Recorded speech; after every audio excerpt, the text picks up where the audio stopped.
What's your name? I'm Emmy. Do you know that tennis player? Naomi Osaka. Are you going to say I look like her? I mean, I'm sure you got that before. You have a minute and that's what you say? I have 1 minute. Okay, so this is your train. What is your biggest change of mind? Biggest change of mine? I think I was really insecure in like high school, especially early in high school, and I didn't know that I could be alone and do things on my own for myself, and so I relied on a lot of different people. But now that I'm a little older, I think I understand that like I can rely on myself. I can accomplish things on my own without like, I guess, asking others. Were you in a lot of long-term relationships? Were you like dependent on your boyfriend? No, girlfriend, but also no. No, I'm not a lesbian, but I'm not a lesbian. I don't judge. No, I guess, yeah, okay, so I was in a really long-term relationship with her for like 2.5 years, so I was relying on her in a lot of ways, and then like before that, it was like my friends or like my mom because I was in high school, and I lived with my parents, but then like post-grad, I feel like living on my own in the city and just like doing things for myself. You became an independent queen. Yeah, okay. I'll take that. What changed, what was the switch that flipped for you to become that? I think the breakup, it kind of forced me to be on my own. And then also like going to therapy, I guess, and like talking through it with someone who's like professional and could like guide me through that. What did you learn in therapy that you could not learn elsewhere? Ooh, that's really hard because I learn a lot in therapy every week. But something I like to tell people and that my therapist told me is that your emotions are always valid, even if they might not be justified. And I think that's very important for women to remember. What does that mean, valid? So, okay, I'm gonna do an example. So let's just say right now, I'm like, oh, I missed the train because of you. I blame it on you, even though I agreed to like do this. That's not justified, right? Because I'm the one who made the decision to sit down. However, it's still valid because it's what I'm feeling. Like anything you feel is valid. Does that make sense? I don't Because it's your, like when something is valid, it's like, it means it's okay that you're feeling that, or even if it's wrong to feel that way, it's still okay that you're feeling that because those are your emotions. Does that make sense? If you're mad at me for missing your train, I'm not gonna. No, I'm not, but that was just an example of like the distinction between justified and valid. Right. Should men go to therapy? Should men go to therapy? I don't think therapy should be gendered. I think that if you can, I mean, therapy is, you need to come from a place of privilege to go to therapy, but if you can afford it, I would recommend anyone goes to therapy. I think there's this rhetoric of you have to have like a mental illness or you have to have something quote unquote wrong with you to go to therapy. Right. But it can just, you can go to therapy for something as negligible as like, I hate grocery shopping for my husband, all the way to I'm trying to get out of a toxic relationship. Whatever it is, like you can go to therapy and you can find support. What do you think stops most women from being dependent and being independent? There's a lot. I mean, there's a lot of external factors, right? We live in a very patriarchal society, so Everyone does. Are conditioned. I mean, everyone does, right? But one group of people benefits from it. Another group of people doesn't benefit from it, right? Yeah, I don't think so. I think women would benefit from a matriarchal society? I don't know. Let's take like a finance bro at JP Morgan. He's benefiting off the patriarchy, right? Women have much higher standards that they have to reach. There is a glass ceiling for women. So I feel like if you measure it in business terms.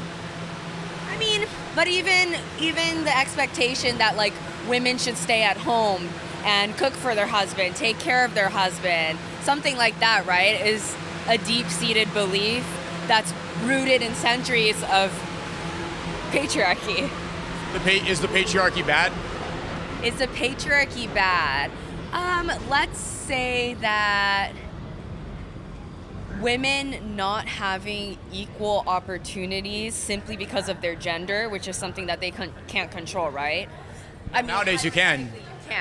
But let's just say, now we're getting something else. But yeah, I mean, anyone who identifies as a woman, they're going to face obstacles that have existed for a very long time. And so I do think it's bad because these obstacles in some ways are arbitrary. What obstacles do you face right now that I don't face? because obstacles can mean a lot of things. I would say that women, let's talk about like health. Women have to think a lot about their health in a way that men don't necessarily have to. I had like a gynecology appointment yesterday, and it was a moment where I thought, damn, there are so many things that we have to do to make sure like we have like sexual health that like men don't necessarily have to. More appointments we have to book. The procedures are more painful. For example, like IUD insertion. It's super painful, but we don't really get much warning or much like support through it, right? Like you get a little bit of a pill to open up your cervix, and then you might get a little bit of like lidocaine on your cervix to kind of numb it, but that's it. But it's an insurmountable amount of pain. On the inverse, though, men die a lot younger, and we have a higher suicide rate because our expectations is that we have to take over the dangerous situations and the provider and be the, like if an intruder comes in our house, I'm the one who has to go there with a gun and figure it out. If somebody attacks us, it's the man. That's oftentimes why we have a much shorter life expectancy than women. So the health, it's like, yes, you deal with some things, but so do we too. If the Titanic sinks, you're going on the lifeboats. I'm staying there and sinking, playing the violin. It's a great thing the Titanic doesn't exist anymore, and that modern cruise ships have lifeboats for everyone. But the idea still exists, and the expectation still does. What idea? That if things were to go south, if an iceberg was going to hit us, that I have to protect it while you guys go in the lifeboat. What goes south? An intruder comes in the home, or somebody attacks, or an invasion comes, or that I live with a man, right? But what? Like I live on my own. What if someone intrudes? Am I going to rely on a man? No, I'm going to rely on myself. Well, you're the outlier, but for the in a patriarchal society where there's families. Okay, I wasn't sure what the baseline here was. In a family. Okay. In a family. What does family mean to you? Like a mother, father, and children. Okay. Right. If an intruder comes. Traditional nuclear family. Right. Okay. If an intruder comes, it's up to the man to protect in that situation. That factors into why men have a shorter life expectancy. My point is, like, yes, you have to deal with different health problems, but so do we. We also have to put ourselves in different situations. So it does balance. So that there's. But you have to carry a baby for 9 months and risk your life giving birth to that child. No, but we have to deal with women our entire lives. No, you don't. That's your own choice. You make a decision. You have autonomy. You're an adult, right? I'm assuming you're over 18. You have a decision. You choose to get married. You choose to have kids. You choose to put your life at risk if an intruder breaks in. You think the obstacles you face are the health? I think that's one of them. That was one example. But also, like, let's talk about sexual harassment, sexual assault. You know, that's another really big one that we can talk about. Violent crime and suicide rate, we got that one. I don't think it's productive or effective for the sake of destigmatizing mental health to gender suicide, right? Like, of course, the statistics and the numbers show that in the U.S., right? You're saying in the U.S. or globally? Globally, men... Yeah, it's both. It's overwhelmingly men, like over 80%. Over 80% of people who commit suicide. Of suicide victims are men, yeah. Okay, so I guess in that sense, if it is a overwhelming majority, it is gender, but I do still think, like, I personally don't think that we should gender things necessarily. I think it is important to ask, like, why is it that young men are committing suicide, but I don't think it's productive. So then the patriarchy doesn't exist. If we're not going to gender that, then stop saying we live in a patriarchal society. We just live in a society, and this is how it is. Don't gender that. I think that's flawed. That's a little bit applicationist. That was what you just said. You said we shouldn't gender things.